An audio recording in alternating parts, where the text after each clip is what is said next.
Picture this. January 1944, somewhere in the cold, damp English countryside south of Bristol. General Omar Bradley, a no-nonsense officer from Missouri who'd already commanded men through the brutal campaigns of North Africa and Sicily, stood inside a cramped Quonset hut watching something that made absolutely no sense. British engineers were explaining, with complete seriousness, that they planned to build 2 entire harbors, each one roughly the size of Dover's massive port, then somehow tow these enormous structures across the English Channel and sink them into place off the coast of France. These weren't small docks or temporary piers. We're talking about harbors constructed from hundreds of massive concrete caissons, some of them as tall as 5-story buildings, floating roadways that could handle tanks and trucks, and breakwaters made from deliberately sunken ships. Bradley stood there with his arms crossed, his face showing exactly what he thought of this insane plan. And when the presentation finally ended, he turned to his aide and said what practically every American officer in that room was thinking. The British have gone completely mad. But here's the thing, he didn't walk out. None of them did. Because by early 1944, American generals arriving in Britain to prepare for the largest amphibious invasion in human history were discovering something they never expected. The British, after grinding through 4 long years of war, watching their cities burn under German bombs, evacuating their army from the beaches of Dunkirk, and fighting desperately across North Africa, had developed an approach to military operations that was simultaneously absolutely brilliant and completely baffling, incredibly meticulous yet somehow maddening, more innovative than anything the Americans had ever imagined, and yet so careful, so cautious, so deliberate that it made aggressive American commanders want to pull their hair out in frustration. This is the story of what those American generals said when they saw British preparations for D-Day, the documented reactions, the private frustrations scribbled in diaries late at night, the grudging admiration that crept in despite their skepticism, and the ultimate respect that developed between 2 allies who approached war from completely opposite directions. Because the preparation for D-Day wasn't just about assembling ships and training soldiers. It was about 2 entirely different military cultures colliding head-on, learning painful lessons from each other, arguing constantly, and somehow, almost miraculously, forging the most complex and ambitious military operation in the entire history of warfare. General Dwight Eisenhower had first arrived in Britain back in June 1942 to take command of American forces in Europe, and by the time he was appointed Supreme Allied Commander for Operation Overlord in December 1943, he'd spent a year and a half watching the British work, studying their methods, sitting through their endless meetings, and trying to understand what made them tick. His initial reaction to British military culture had been what you might call diplomatic confusion, because the British planning process seemed to involve meeting after meeting after meeting, countless cups of tea consumed while discussing minute details, and a level of preparation so exhaustive that it struck American officers as bordering on paralysis, like they were so busy planning that they'd never actually fight. But Eisenhower was sharp enough to see past the surface, and in a letter to General George Marshall back in Washington written in February 1944, he described the British as possessing an infinite capacity for taking pains, which wasn't quite a compliment, but wasn't quite a complaint either. It was the observation of a man genuinely trying to understand allies whose entire approach to war had been shaped by experiences Americans simply hadn't shared. The British had been evacuated from Dunkirk, leaving behind mountains of equipment and watching their army barely escape annihilation. They'd endured the Blitz with German bombs falling night after night on London and other cities. They'd fought in the scorching deserts of North Africa for 3 brutal years before the first American soldier even arrived. And through all of this, they'd learned one terrible lesson over and over again. Inadequate preparation meant catastrophic casualties. It meant watching young men die because someone hadn't thought through every possible detail. The Americans, by contrast, brought something completely different to the table. Confidence that bordered on pure cockiness, backed up by industrial capacity that Britain could only dream about. Fresh, enthusiastic troops who hadn't yet seen the worst of war, and a deep cultural inclination toward aggressive action, toward hitting hard and moving fast and figuring things out as you went. When American generals started arriving in England to see British preparations for the invasion, the clash of styles was immediate and sometimes explosive. General George Patton, commanding the Third Army and stationed in England as part of an elaborate deception operation designed to fool the Germans about where the invasion would actually land, made absolutely no secret of his frustrations with British methods. In his personal diary in March 1944, he wrote about British caution with barely contained contempt, and after sitting through yet another planning session where British officers spent hours discussing elaborate preparations for potential setbacks and contingencies, Patton scrawled in his diary that they planned for defeat before they even planned for victory, and he absolutely meant it as harsh criticism.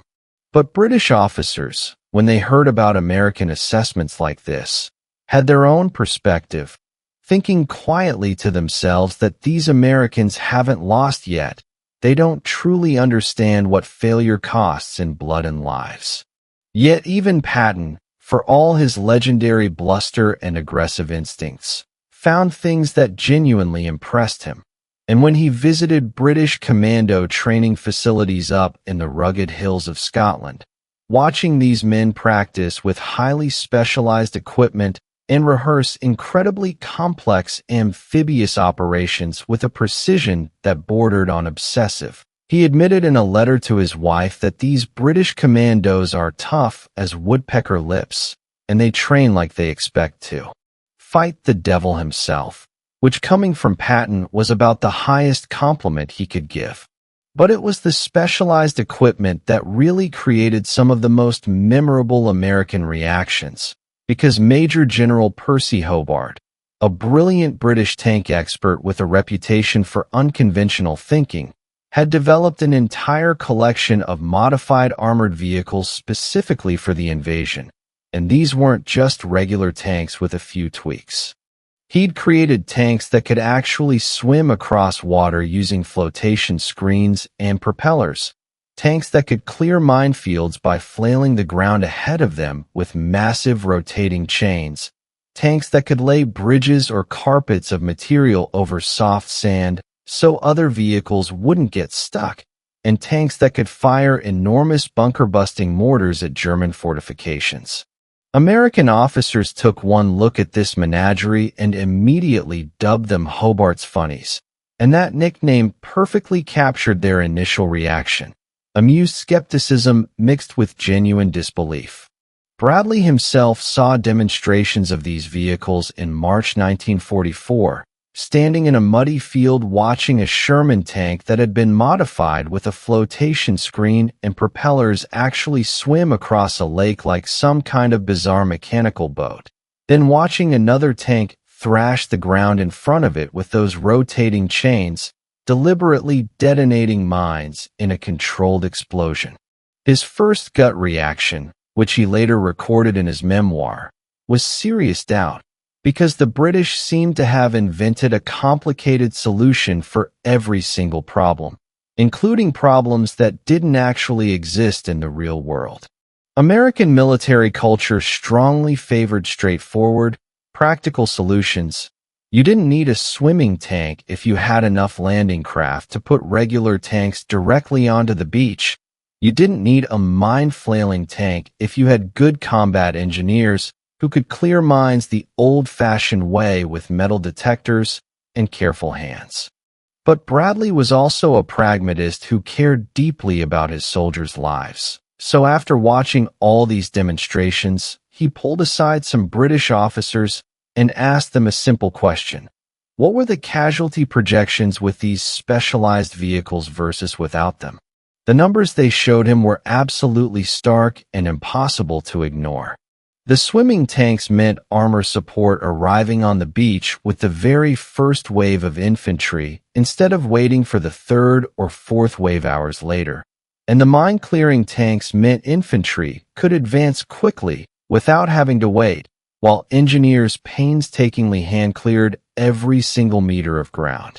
Bradley didn't fully embrace all of Hobart's funnies. He remained skeptical about some of them, but he did authorize American units to use several of these vehicles during the invasion, and that decision was really a perfect microcosm of the entire Allied relationship.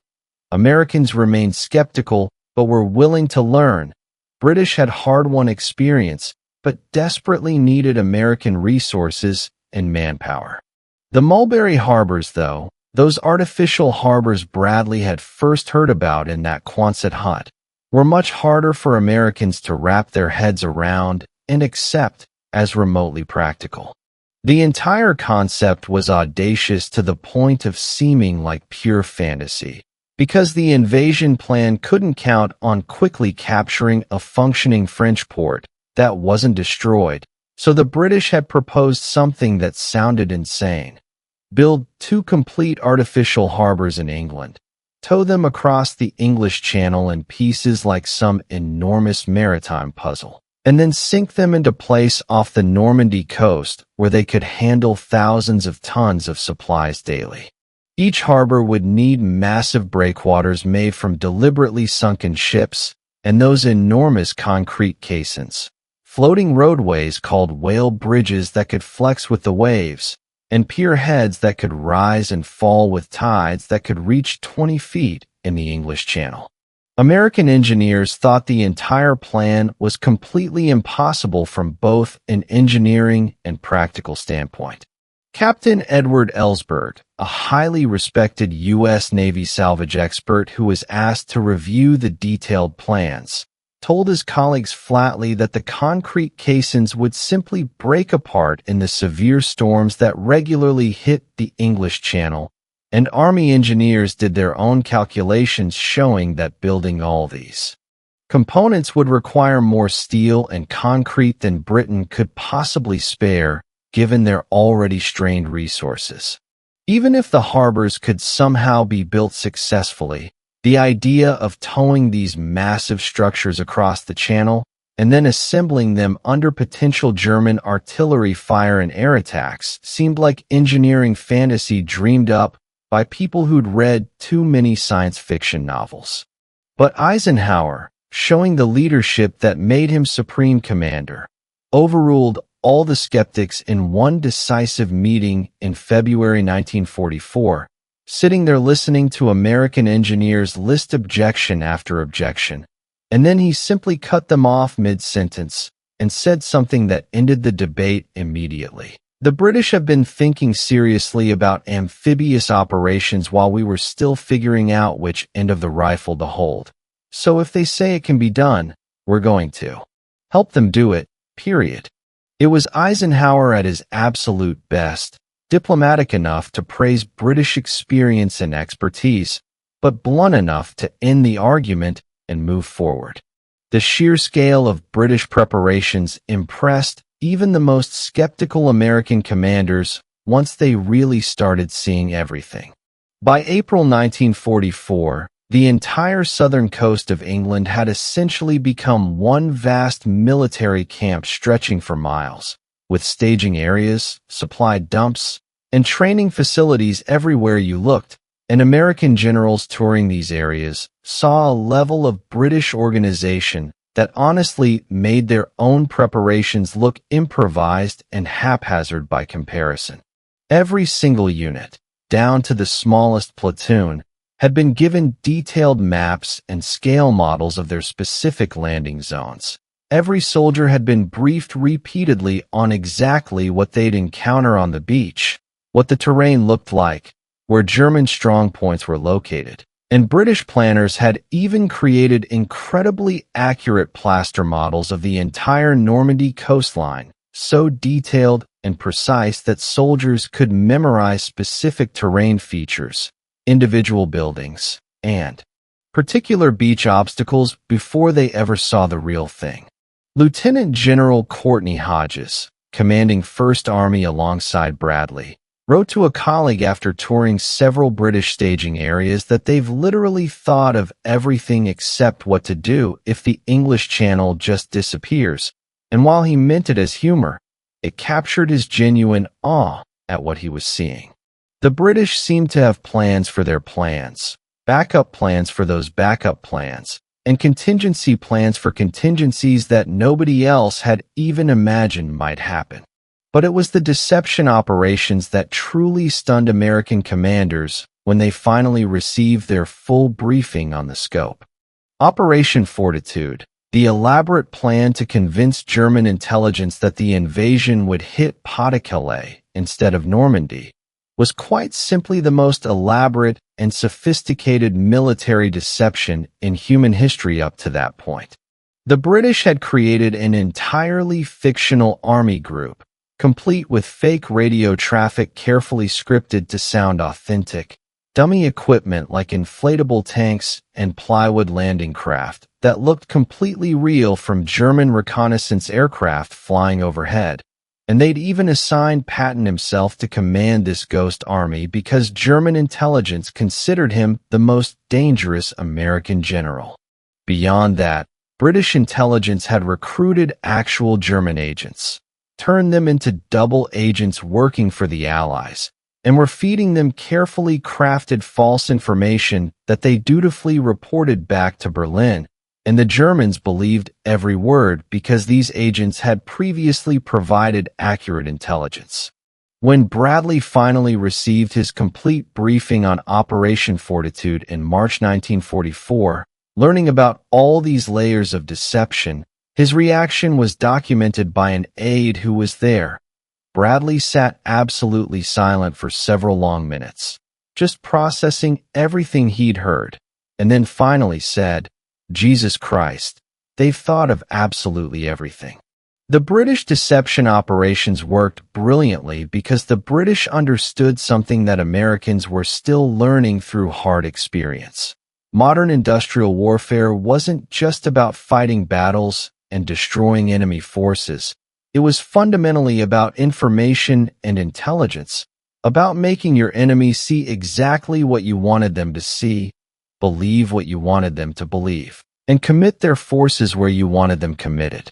General Walter Bedell Smith, Eisenhower's chief of staff, who everyone called Beetle, probably had the most complex and nuanced relationship with British methods because his job meant he worked directly with British staff officers every single day, coordinating operations between allies. In his personal papers, you can feel his frustration practically radiating off the pages. British planning meetings could drag on for hours and hours with endless discussion and debate about details that seemed completely trivial to American officers who wanted to make a decision and move on. And British paperwork was absolutely legendary. Every single operation required written orders that seemed to grow longer and more detailed with each successive draft until they were practically novels. But Smith was also perceptive enough to recognize what all that paperwork actually represented. And in a revealing memo to Eisenhower written in April 1944, he explained that the British write absolutely everything down because they've learned through painful experience that when things inevitably go wrong in combat, which they always do, having a clear written plan means everyone knows exactly what they were supposed to do before chaos erupted, and then they can adapt intelligently from there. "We Americans," Smith wrote, "prefer to improvise and figure things out on the fly. They prefer to prepare exhaustively beforehand, and neither approach is inherently wrong, but ours gets more men killed in the first hour of combat, and theirs sometimes means we don't fight at all because we're still planning." It was perhaps the most insightful assessment any American officer made about these fundamental Allied differences throughout the entire war. The British planned so exhaustively because they'd already learned the terrible cost of improvisation. They'd paid that price in blood at Dunkirk and in the desert, while Americans improvised confidently because they hadn't yet paid that same price in their own experience. The rehearsals for D-Day revealed both the genuine strengths and critical weaknesses of British preparation in ways that nobody expected. Exercise Tiger in late April 1944 was supposed to be a full-scale dress rehearsal for the Utah beach landings, with American troops practicing their assault on a section of the English coast that resembled Normandy, while British naval forces provided escort and support. And it went catastrophically, horrifically wrong in ways that shocked everyone. German E-boats, fast attack craft, managed to slip past the escorts and attack the convoy in the darkness, sinking 2 LSTs, those large landing ships, and killing over 700 American soldiers and sailors who drowned in the cold water or went down with their ships. It was the single worst Allied disaster in the English Channel before D-Day itself, and it sent shockwaves through the command structure. American commanders immediately blamed inadequate British naval protection, asking angrily why the escorts hadn't detected the German boats, while British commanders blamed American failures to follow proper communication protocols, pointing out that confusion about radio frequencies had prevented warnings from getting through. But the bitter recriminations and finger-pointing that followed actually revealed something much deeper about Allied differences. Bradley, who visited survivors in the hospital and attended memorial services, was genuinely struck by how British officers responded to this disaster. They immediately convened formal boards of inquiry, meticulously documented every single failure in the chain of events, and systematically revised procedures based on what they learned, treating the tragedy as a harsh lesson that would save lives on the actual invasion. American officers, by contrast, wanted primarily to fix blame quickly and then move forward to the next challenge, while British officers wanted to understand in exhaustive detail exactly what went wrong so it would never happen again. In his memoir written years later, Bradley reflected on Exercise Tiger with unusual introspection and honesty, writing that the British taught us something critically important that terrible day. They showed us that rehearsals are actually supposed to reveal problems and expose weaknesses, not prove that you're ready to go. And we Americans had wanted the rehearsal to succeed and validate our planning, while they wanted it to teach us what could possibly go wrong so we could prepare for it. They were absolutely right, Bradley admitted. As D-Day approached through May and early June, American generals found themselves gradually adopting far more British methods than they ever expected they would at the beginning. The detailed planning, the exhaustive briefings, the specialized equipment like those swimming tanks, the elaborate deception operations, even the cautious attention to casualty projections that they'd initially found excessive, all of it started making more sense as the invasion date drew closer. Eisenhower in particular evolved dramatically in his thinking over those months, and by May 1944, he was personally insisting on exactly the kind of detailed preparation and contingency planning that he'd found excessive and frustrating 18 months earlier when he first arrived. But the deep cultural differences between American and British military culture never fully disappeared. They just learned to work together despite them.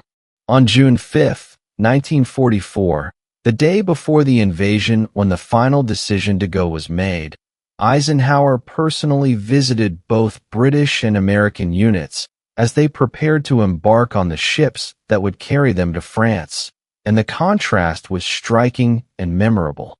British soldiers were generally quiet, intensely focused, checking their equipment with methodical precision and barely talking, while American soldiers were noticeably louder, filled with nervous energy, cracking jokes to manage their tension and anxiety, laughing too loud at things that weren't that funny. Eisenhower noticed this fundamental difference immediately and mentioned it to Captain Harry Butcher, his naval aide who recorded many of his observations, saying that the British prepare like they're going to a funeral, while we Americans prepare like we're going to a football game. But both approaches get you ready to face death, I suppose. The ultimate test of everything came on June 6, 1944, D-Day itself, when all these preparations and innovations and plans were finally put to the test under actual combat conditions. Those mulberry harbors that American engineers had seriously doubted could even be built, much less function, were successfully towed across the English Channel in hundreds of separate pieces and assembled off the Normandy coast exactly as planned. And while one of them was destroyed by a severe storm several weeks later, the other one functioned continuously until the port of Cherbourg was finally captured, handling thousands of tons of critically needed supplies every single day. Those swimming tanks that Americans had mockingly called Hobart's Funnies provided absolutely crucial armor support on British and Canadian beaches in the very first wave of the assault, giving infantry immediate fire support against German positions when they needed it most. The deception operations, those elaborate schemes that had seemed almost too clever and complicated, successfully convinced German commanders to keep entire divisions sitting uselessly at Pas-de-Calais for weeks after the invasion, waiting for a second landing that was never coming.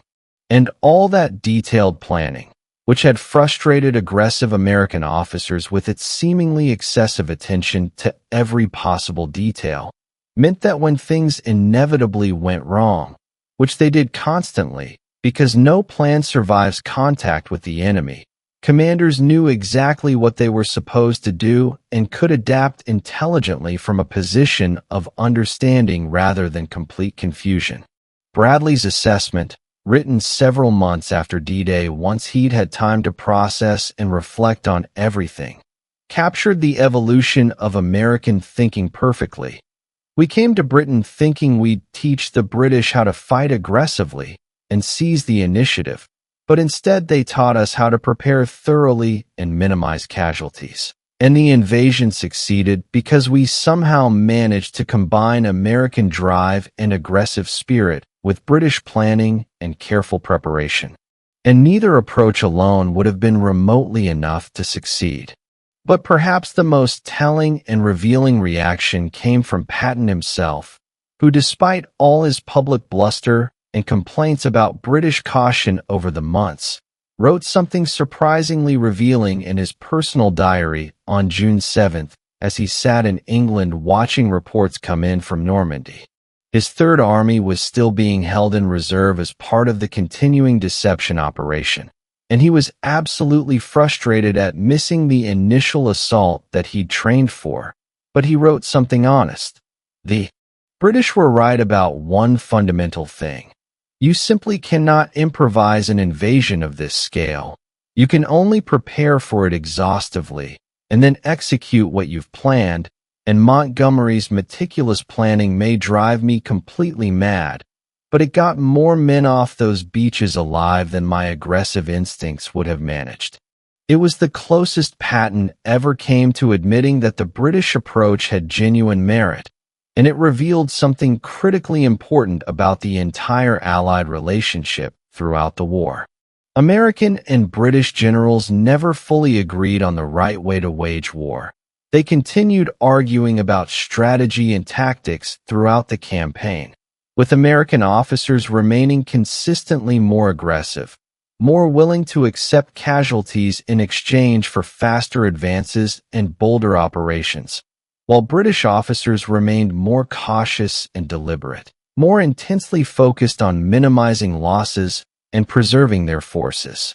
The tension between these fundamentally different approaches never disappeared. It continued through France and into Germany. But by the time of D-Day, American generals had learned to see British preparations not as excessive caution or timidity, but as hard-won wisdom earned through years of bitter experience. The British had simply been fighting longer than the Americans. They'd made costly mistakes that Americans hadn't yet experienced, and their preparations, which seemed absolutely obsessive to fresh American eyes still learning, were actually the product of 4 long years of learning what worked and what got men killed unnecessarily. Eisenhower, in a letter to Marshall written several weeks after D-Day when the lodgment was finally secure, summarized the lesson with characteristic clarity. The British taught us that preparation isn't the opposite of aggression. It's actually what makes effective aggression possible, because you can't charge forward successfully if you don't know where you're going, what you'll face when you get there, and what you'll do when plans inevitably fall apart under enemy fire. We Americans brought the drive and determination. They brought the discipline and experience, and together we brought an army successfully to France. The Mulberry Harbors, the swimming tanks, the elaborate deception operations, the exhaustive planning, the detailed briefings, the specialized equipment, all of it had seemed either excessive or completely impossible or too clever by half when American generals first encountered these preparations. But all of it worked. Not perfectly, because nothing in war ever works perfectly, but well enough to get hundreds of thousands of men across the most heavily defended coastline in all of Europe and establish a solid foothold that couldn't be thrown back into the sea.